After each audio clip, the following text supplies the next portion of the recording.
여호와여, 주께서 하신 일이 어찌 그리 많은지요. 주께서 지혜로 그들을 다 지으셨으니 주께서 지으신 것들이 땅에 가득하니이다. 올해도 변함없이 계절을 따라 산마다 거리마다 고운 단풍이 술을 놓았으며 들엔 오곡 백가가 황금 물결을 이루었습니다. 오곡 백가를 거둬 창고에 들이는 이 추수절에 우리 모두가 하나님 앞에 감사와 찬양의 축복이 있기를 주의 이름으로 축복합니다.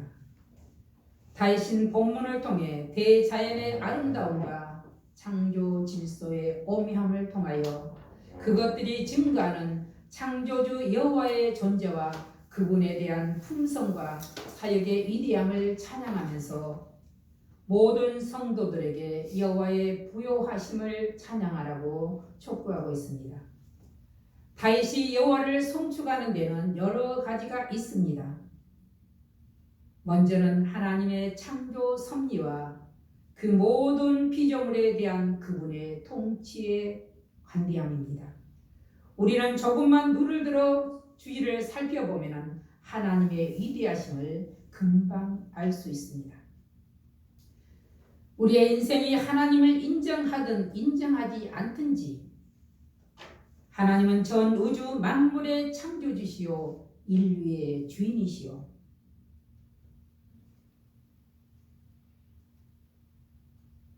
만물의 통치자이심을 고백할 수밖에 없습니다.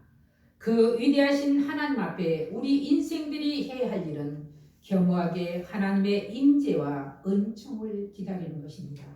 그리고 그 앞에 감사하며 그분께 영광과 찬양을 돌리는 일입니다. 다윗이 여호와를 찬양하는데 첫째는 하나님의 위엄을 찬양하고 있습니다. 그는 하나님의 위엄은 세상의 그 어떤 것으로도 비교될 수 없었기에 그는 심히 광대하시며 존귀와 권위를 입으셨다고 표현했습니다. 그리고 그는 창조와 자연의 질서 속에 나타난 여호와의 위엄이 그리고 지혜와 전능하심을 찬양하라고 모든 성도들에게 촉구하고 있습니다. 그리고 그는 하나님께서 하늘의 물 위에 주의 집을 지으시고 그의 기뻐하시는 뜻을 따라 바람과 구름을 운행케 하시고 그것들을 원하시는 속도로 이리저리 보내고 자연적인 형상인 우레와 번개까지도 하나님의 섭리에 의해서 이루어지는 것이라며 하나님의 또한 광채인 빛을 통하여 하나님의 영광과 위엄을 발견할 수 있었다고 그는 우리에게 선포하고 있습니다. 누가 다윗이 고백하고 믿는 모든 자들에게 촉구한 이 산에 대해 방문할 수 있는가?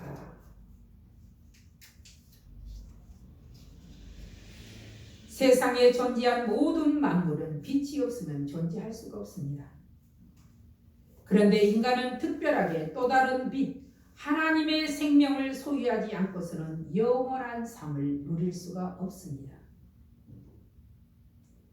요한복음 1장 4절 말씀에는 그 안에 생명이 있었으니 이 생명은 사람들의 빛이라 하셨고 또 요한복음 3장 16절에는 하나님이 세상을 이처럼 사랑하사 독생자를 주셨으니 이는 그를 믿는 자마다 멸망하지 않고 영생을 얻게 하려 하시니라.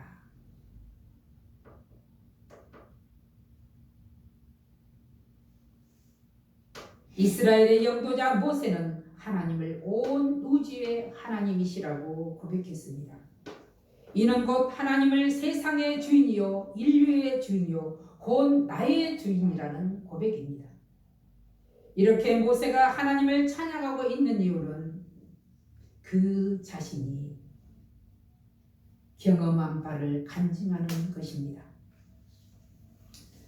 출애굽기 15장 2절 말씀에는 내가 여호와를 찬송하리니 그는 높고 영화로우시며 말과 그 탄자를 바다에 던지셨음이로다. 그는 직접 현장에서 목격한 자입니다. 여호와께서 이스라엘의 주인으로서 이스라엘을 대신하여 자기들의 적군 애굽을 무찌르셨다는 내용입니다. 모세는 하나님의 객관적 존재성을 인정하는 것을 넘어서 하나님과 자기 자신과의 주관적 관계가 구체적으로 성립되는 것을 암시하였습니다. 이것은 우리는 아닌가? 우리도 마찬가지입니다. 똑같습니다. 이 땅의 주인으로 오신 예수께서도 말씀하셨습니다. 요한복음 10장 27절 말씀에는 내 양은 내 음성을 들으며 나는 그들을 알며 그들은 나를 따르느니라 말씀하셨습니다. 두 번째는 시인 다윗은 하나님의 창조를 찬양하고 있습니다. 다윗은 하나님께서 창조하신 것들을 질서 있게 통치하고 계신다고 표현했습니다. 이는 해와 달을 통하여 사시와 사계절, 일자, 규정하는 천개의 질서입니다.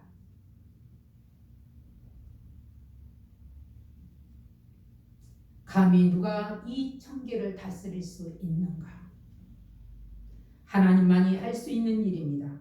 이러한 하나님의 권능은 창조에서부터 지금까지 역사하고 계신다는 사실입니다.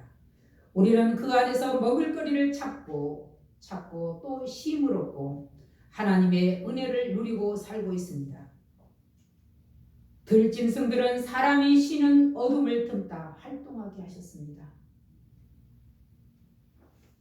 어디 이뿐입니까? 하나님께서는 구름에 물을 저장하시고 때를 따라 빗방울로 땅에 내리게 하셔서 온 땅을 적셔 만물을 풍성하게 하셨습니다. 골짜기에는 샘물로 솟아나게 하셔서 모든 동식물에게까지 소홀하지 않으시고 먹이시는 은택을 베푸셨습니다. 그래서 시인들 할렐루야 여호와를 찬양하라. 그는 자기 자신에게도 명령하고 있습니다. 그리고 마지막에는 호흡이 있는 자마다 여호와를 찬양할지니라. 우리가 이 땅에서 할 수 있는 최고의 하나님 앞에 드리는 것이 찬양입니다. 그래서 호흡이 있는 자마다 여호와를 찬양할지니라 그렇게 명령하고 있습니다. 예수께서 비유를 들어 말씀하셨습니다. 마태복음 6장 26절에는 공중에 새를 보라 심지도 않고 거두지도 않고 창고에 모아 들이지도 아니하되 너희 하늘 아버지께서 기르시나니 너희는 이것들보다 귀하지 아니하냐. 너희는 이것들보다 귀하지 아니하냐. 왜? 우리에게는 하나님의 형상이 담겨 있습니다. 그리고 하나님께서는 모든 피조물들의 변치 않는 법칙에 의해서 살아갈 수 있도록 해주셨는데 특별히 인간을 위하여 하나님의 특별한 사랑을 베푸셨습니다. 15절 한번 같이 읽어봅니다. 15절. 사람의 마음을 기쁘게 하는 포도주와 사람의 얼굴을 윤택하게 하는 기름과 사람의 마음을 힘있게 하는 양식을 주셨도다. 아멘. 우리의 육체가 즐겁게 살아갈 수 있도록 하나님은 이렇게 은총을 베푸셨습니다. 인간에게는 더 많은 혜택으로 관대하고 풍부하게 베풀어 이렇게 육체적으로 만족감을 얻을 수 있도록 음식물로 채워주셨습니다. 하나님의 선하심을 인간에게 나타내시기 위함이었습니다. 그런데 천개가 흔들리고 있습니다. 이는 더 많은 혜택을 입은 인간들의 감사하지 못한 까닭입니다. 감사가 없는 인간들의 과욕 때문에 지구촌 처처에서 전쟁과 자연재해, 전염병이 재앙으로 닥치고 있습니다. 지금 하나님의 은택을 입은 자들은 깨달아야 할 것입니다. 하나님의 특별한 은택을 입은 우리에게 부요와 절제할 것을 요구하신다는 사실입니다.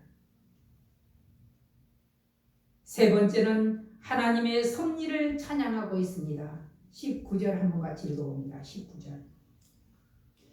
여호와께서 달로 절기를 정하시며 해는 그 지는 때를 알도다. 아멘.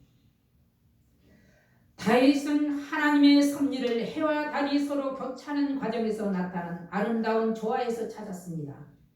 그가 이러한 것에서 하나님의 섭리를 찾게 된 것은 그 모든 일들이 질서정연하게 이루어지고 있다는 것입니다. 바로 청계의 질서입니다. 주께서 풍성한 은총으로 땅을 돌보시고 하나님의 강에 물이 가득하게 넘쳐 흐르게 하시사 내른 비로 땅을 비옥하게 하시고 비옥한 땅으로 하여금 꽃을 피우고 곡식을 여물게 하셨습니다. 이것이 자연의 법칙입니다. 하나님은 사람들에게 곡식을 공급해 주시려고 이렇게 준비해 놓으셨습니다. 이제 우리는 모든 비종을 하나하나에 쏟으시는 하나님의 섬세한 보살핌과 사랑을 모든 사물과 현장에서 그리고 주어진 환경 가운데서 하나님의 손길을 느낄 수 있는 마음과 시각을 가져야 합니다. 이것을 모른다면 우리가 어찌 영혼을 가진 사람이라고 할 수 있는가? 내 자신에게 물어봐야 합니다. 그리고 하나님의 섭리를 감사하며 찬양할 수 있어야 합니다. 그분은 우주의 질서와 조화를 통하여서 우리에게 필요한 모든 것을 공급하시는 전능자이십니다. 이를 깨달은 다윗은 시편 65편에서 주께서 지으신 것들이 땅에 가득하니이다. 주께서 그 선하심으로 한 해에 멸류관을 씌우시니 주의 길에 모든 만물이 기름진 것이 뚝뚝 떨어지고 들의 초지에도 뚝뚝 떨어져 언덕마다 기쁨이 있습니다. 초지가 옷을 입은 것처럼 양떼들로 덮었습니다. 골짜기도 곡식으로 덮었습니다. 하고 자신에게 주어진 삶의 이치에서 여호와를 노래하였습니다. 이스라엘의 영도자 모세는 여호와는 나의 노래시다 라고 고백했습니다. 그렇습니다. 하나님은 그 자체가 바로 우리의 노래가 됩니다.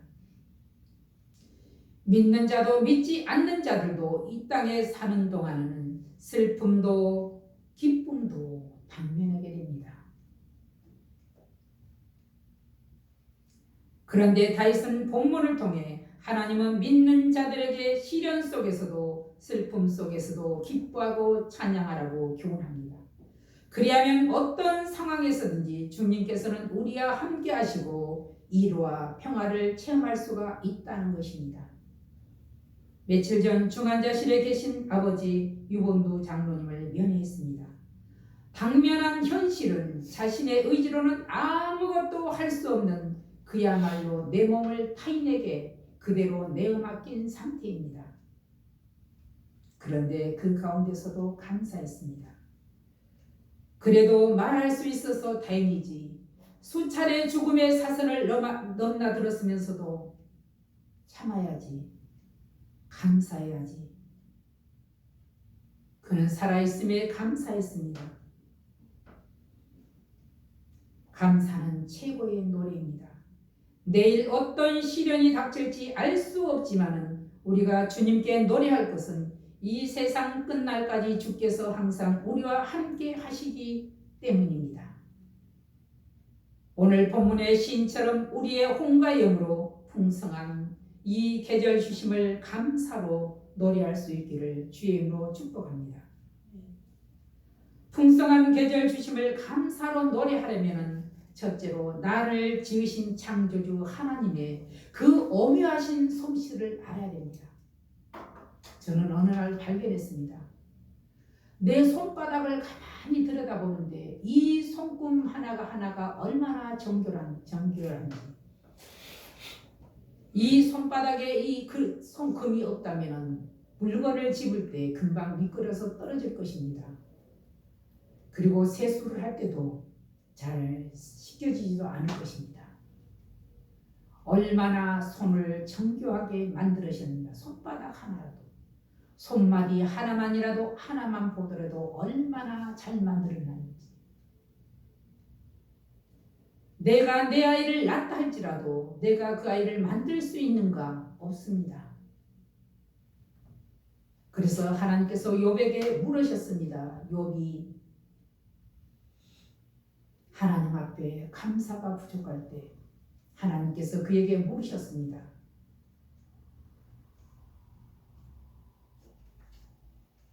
사슴이 그의 어미 뱃속에서 자라는 것을 네가 봤느냐?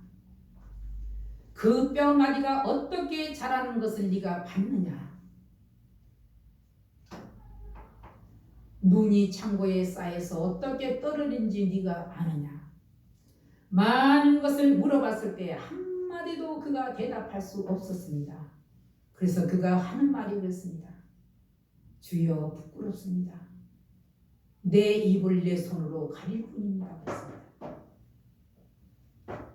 그렇게 대단하고 똑똑했던 욥도 보면은 하나님 앞에 입을 가릴 뿐 아무 말도 할 수 없었습니다.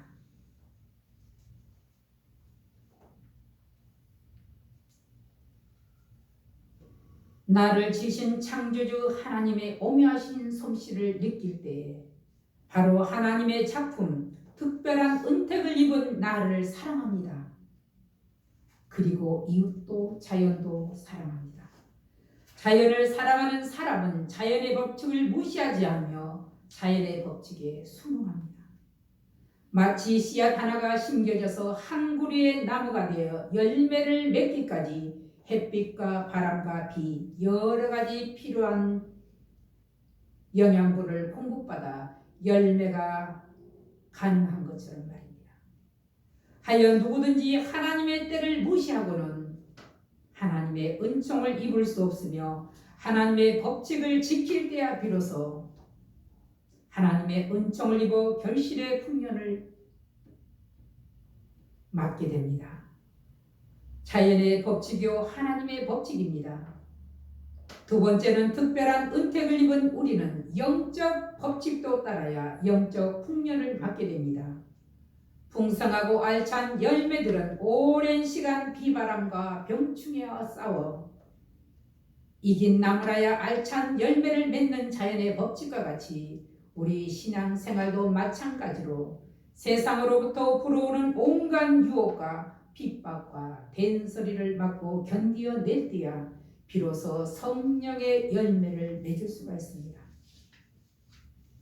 바로 영적 법칙, 영적 풍년을 맞을 수 있다 이 말입니다. 영적 풍년을 맞을 때 우리는 여호와의 부요하심을 찬양할 수 있습니다. 우리의 인생에서 영적으로 육적으로 풍년을 맞이해야 합니다. 그런데 사탄의 전략은 끊임없이 믿는 자에게 포기하지 않고 도전합니다. 넘어뜨리려고 호시탐탐 믿는 자들을 향해서 엿보고 있습니다. 여기는 나도 여러분도 예외가 아닙니다. 그런데 많은 사람들은 그렇습니다. 어떤 문제가 생길 때는 막 기도합니다. 그런데 그 문제가 해결되면 기도하지 않습니다. 이것이 참으로 어리석은 일입니다. 평범한 하루가 우리에게 얼마나 큰 은혜인가. 우리는 아무 일이 없도록 우리는 기도하는 것입니다. 그리고 어떤 일이 있을 때 또 감사할 수 있도록 기도하는 것입니다. 그런데 뭔 일이 잘 나갈 때 우리가 기도를 쉬어버린다면 금방 일이 터집니다. 예, 우리의 기도는 하루의 평범함을 유지할 수 있는 것입니다. 우리에게 큰 은혜가 있다는 것은 참으로 하나님의 큰 선물입니다. 하나님의 자녀되게 하신 것은 죄에서 사단의 손아귀에서 구원받은 것에서 끝나는 것이 아니라 거룩한 주님이 계신 곳에 이르게 하는 것이 하나님의 궁극적인 목적입니다. 이스라엘 백성이 40년의 광야 여정이 필요했듯이 우리도 이 땅에서 인생 여정이 필요합니다. 광야의 훈련을 통해서만이 하나님의 나라에 이를 수 있기 때문입니다. 시편 43편 21절에는 이 백성은 내가 나를 위하여 지었나니 나를 찬송하게 하려 함이라 그랬습니다. 신명기 14장 2절에는 너는 내 하나님 여호와의 성민이라 여호와께서 지상 만민 중에서 너를 택하여 자기 기업의 백성으로 삼으셨느니라. 하나님이 나를 선택하셨다는 사실입니다. 시편 103편 22절은 여호와의 지으심을 받고 그가 다스리는 모든 곳에 있는 너희여, 그 너희는 바로 나입니다. 여호와를 송축하라. 내 영혼아 여호와를 송축하라. 이사야 선지자는 이스라엘 백성들에게 하나님의 메시지를 선포하기를 너희가 노년에 이르기까지 내가 그리하겠고 백발이 되기까지 내가 너희를 품을 것이라. 내가 지었은즉 내가 업을 것이요 내가 품고 구하여 내리라. 하나님께서는 끝까지 우리의 인생을 풍성함으로 책임지신다는 말씀입니다. 그러므로 모두가 나를 선택하시고 구원하신 하나님의 부요하심을 찬양하는 감사의 계절이 되시기를 주의 이름으로 축원합니다. 기도하겠습니다. 살아계신 아버지 하나님 감사드립니다. 우리가 무엇이간데 하나님께서 선택하시고 나를 하나님의 자녀로 세우시고 오늘도 말씀으로 저들에게 입혀주시는지 그 은혜를 감사하며 찬양합니다. 우리의 평생 사는 날 우리의 인생이 이 땅에서 끝나고 하나님 앞에 설 때까지 감사와 찬양이 끊어지지 않도록 인도하여 주시옵소서. 하나님이여 사랑하는 귀한 자들을 축복하시고 저들에게 날마다 감사가 있게 하시고 하나님의 은총을 회복하는 은혜가 저들에게 있게 하여 주시옵소서. 주의 영이 저들에게 임재하시어 하나님과 교통하는 저들이 되게 하여 주시옵소서. 예수님의 이름으로 감사하며 기도하옵나이다. 아멘.